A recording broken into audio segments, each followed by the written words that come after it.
Well, hello, everyone. Today, you are sitting right in front of your television and being a blessing to me. Did you know you were a present? Certainly you are. This is This Day with BJ Arnett, and I am she, BJ Arnett. Thank you so much for joining me. Today's guest is Cherise Beaupape. Thank you, Cherise, for joining us again for another interview. I enjoyed speaking with you. But this book that we're talking about is Relief Notes, Christian Authors Guild, and it is compiled by you, but there are many authors in here. Correct. Talk to us about why you would go about compiling. Because look, I opened it and I said, "Oh my God, that girl worked to put this together." That was a huge learning experience. I'm and sure. A huge undertaking to get this piece out, but we're very proud of it. Well, when you got the note from the Lord that said, "This is what I want you to do," did you say, "Excuse me, Daddy, are you talking to me?" Oh, I tried to stop the project. I was like, did I really hear this? Because I had so many things I wanted to do for me. And I said, Lord, is this what you would have me to do? And this was not done for pay or anything. This was really done as my gift to the Christian Authors Guild. At the time, I was their special projects director, and I worked with this type of thing. So we had a group. The group usually puts together an anthology where several people write to a common theme. And that's what we've done just here in Relief Notes. Well, I look at Relief Notes, and the first part is caregiver. The next is addicts. The next is financially challenged. Yes. And we are looking at parts of our lives and saying, okay, where do I fit in? So because I am right now dealing with an aging parent, so being a caregiver and passing on what I learned with my aging dad to my baby sister and saying to her, no, this is what you do. Talk to us about this section, the caregiver. How do we do this successfully, correctly, by God? Yes, this piece, especially the caregiving piece, is definitely ministry.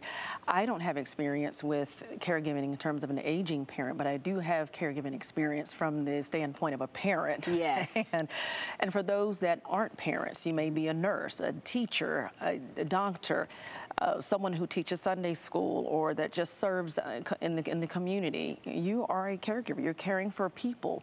You may just have a pet that you're caring for. You are a caregiver. So a lot of people look at this and think it's mostly for those that have aging parents, and there are several entries in the section entitled Caregivers for that purpose. But for what we've seen is a lot of just heartfelt stories about the process and how they wouldn't trade all of those tears and the anguish and the midnight wake-ups and the 2 a.m. calls, that they wouldn't trade that for the world, even though it's taxing at the time. So they've mentioned their experience and just given hope. And the book is designed as a series of letters.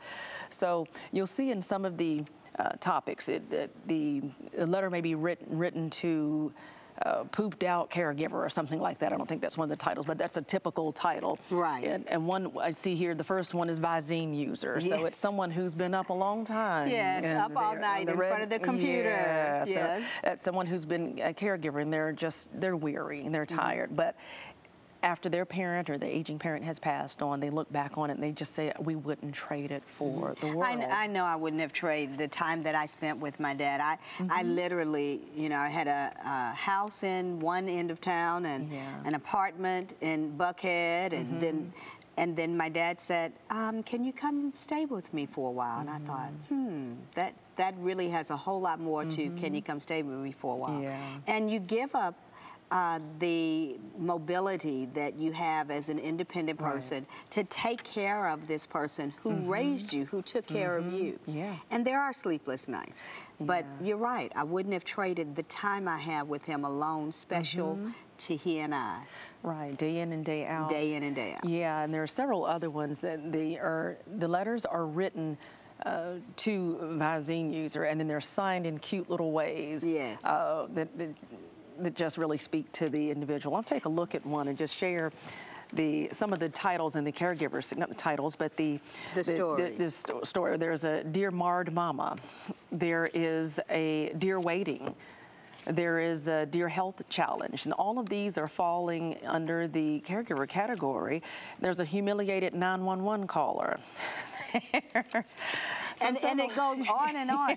But how many authors came together to do this? There are about 22 authors that have shared their thoughts and their letters and their unique experiences where they've gone through something and they've come out in a point where they're able to say, it does get better. I love it. Yeah. I love it. Now, I went to the financial section. It says financially challenged. Most of America are financially challenged. I just looked up some statistics that just blew me away. But I love some of these titles.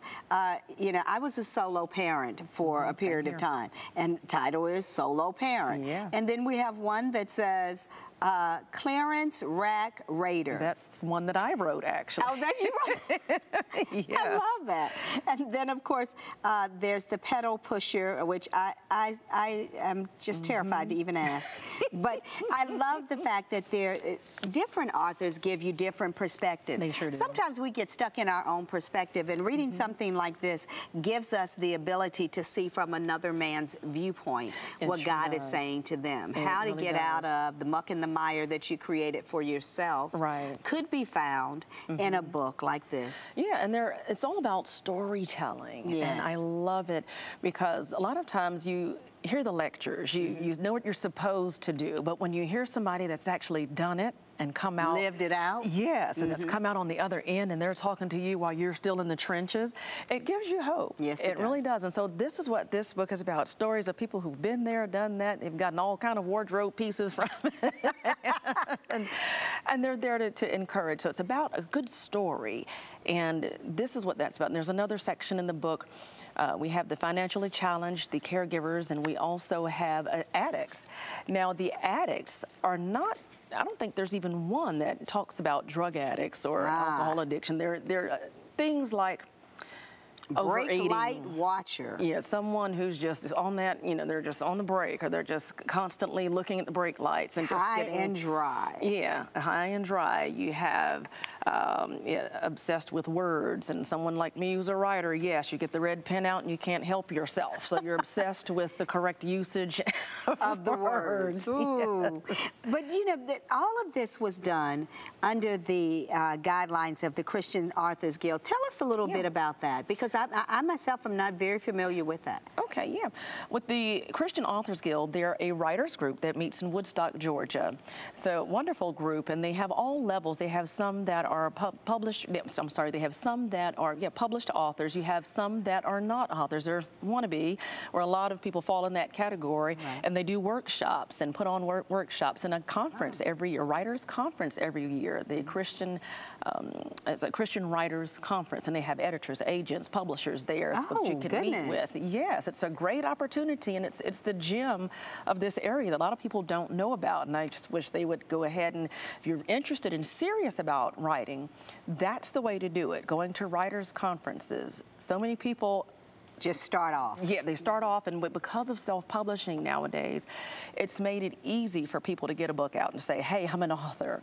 Well, it's also made it difficult for the publishing industry and for those people who do use the self-publishing products in the industry. It's a little hard because of those who do write well. It makes it difficult for you to get your book out when there's so many that just rush through the process and don't know a thing about it before just going in head first. Right. And so that's where I come in, also offering workshops and things of that sort for vocal variety. When you're going out and you have a book and you want to speak, there are some things you need to do with vocal variety. Speaking fast if you're excited, and slow if you're not so excited or sad. And, you know, things like that. There are some great little tips and things we learn. You mentioned that so many people jump out to do self-publishing, but with the Christian Authors Guild, is it like a one-stop shop? You know, like I can go www.Christian Authors Guild and I find the who, what, when, where, and how to get myself going and to do it in right order. Yeah, they do have a website. It's the www.ChristianAuthorsGuild.org, and they have a great bunch of people there, a great bunch of people, and they meet twice a month. And during those meetings, there are definitely opportunities for learning, and they have big name people come in. Oh, that's so awesome. They have Georgia authors to come in and Now, is that how you started, Cherise? Actually, I started in 3rd grade. So you've been writing all of your life. I have always loved to write. It started in 3rd grade, and I wrote something, and my teacher didn't believe that I wrote it because it was written very well. And she asked me, she said, okay, I want you to tell me exactly what's on this paper. And I could come back almost verbatim and share, and she was blown away, and just her mouth, I could see it now, it's just hanging there. That's great. She could barely believe it, and it started, the passion for writing started in 3rd grade. I was just about to say, you have a passion for it. This is something that you love to do.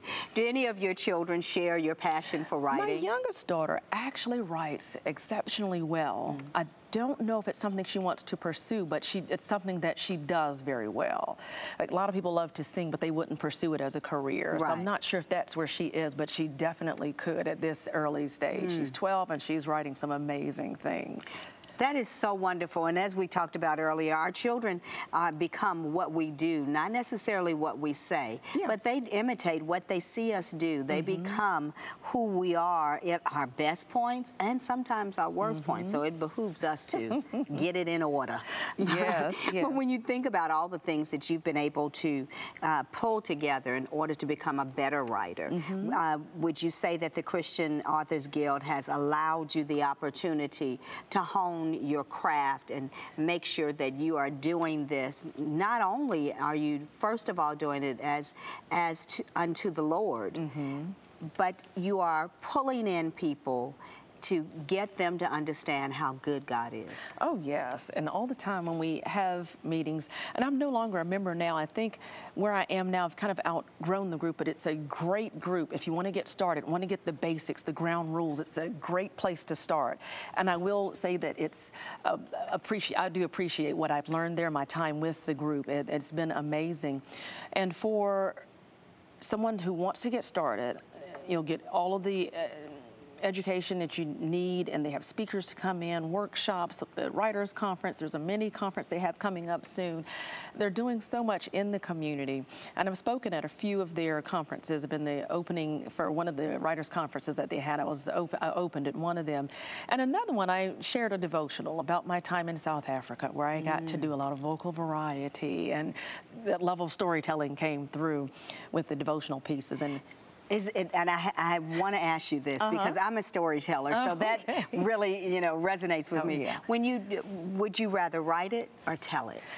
You know, I love writing it, but I enjoy telling it more. It's the connection with the people and seeing it. And I can write the story, and I find out that I write stories for speaking much more quickly than I do for publication, because you don't have to worry about the punctuation, how to is this italicized? Is that not? You just use your body language and vocal variety. You can, I have one character that I do, and it's actually my mother-in-law, and it's in a loving way. Oh, she is amazing. She's in South Africa, and it's a character that I talk about. It's my wedding in South Africa, and it's Mama Irene. And oh my goodness, and she comes out, yo, oh, my Cherise, oh, that type of thing. That is my mother-in-law, too. That's funny, and she's Haitian. Oh, and she always says, oh, Darlene, Darlene, yes. Darlene. And I love it. And there's nothing like experiencing that. Well, I thank you for allowing us to experience your books and the time with you today. It has been a pleasure. Cherise Beaupape. Beaupape, yes. Thank you so much for being here on this day with BJ Arnett. And thank you guys for being here. As always, I love you with the love of the Lord. If you ever want to reach me, just reach out to TV 57. We got your back. God bless you.